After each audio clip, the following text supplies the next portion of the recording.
Yan, good evening mga kadada. Natapos lang yung ulan.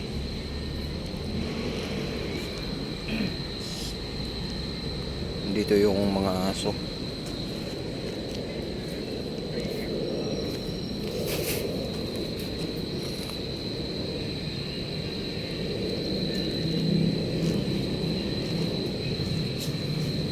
Sinipte ko na yung dalawa dito.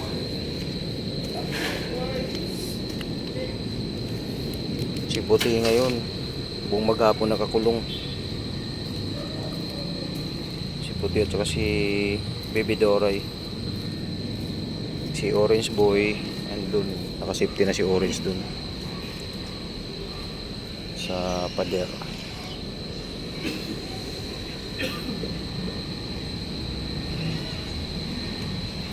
Si Baby JC nandyan.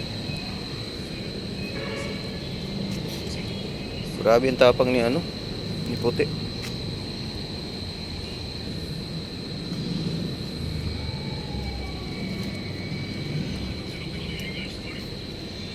Sa linggo bukas iuwi ko po si JC, si Baby JC at saka si Mami Cutie. Kahit doon lang muna sila sa labas sa may pinto.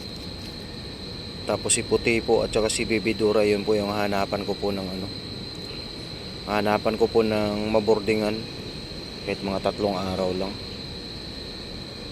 Kasi hindi pwede sa bahay na kasi nga area kasi ang sobrang sikip na yung area dun. Kaya bukas ng gabi madadala ko na to si Mami Cutie at saka si Baby Jessie.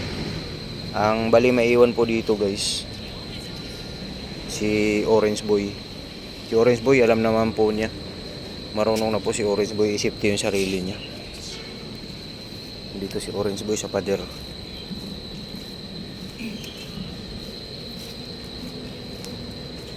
Ay, lakas ng ulan kanina. Nandiyan na si Orange Boy ayun zoom natin. Kita nyo po si Orange. Ayun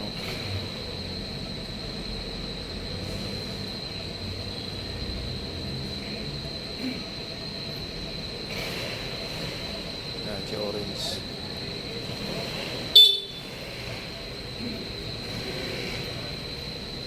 Safety na po si Orange yan.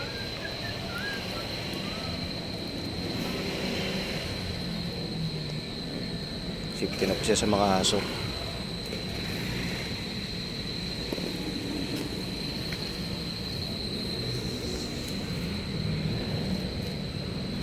Yan, kailangan lang natin maboarding si Puti.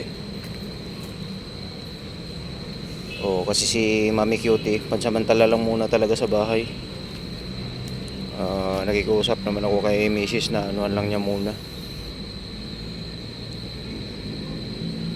sa bahay.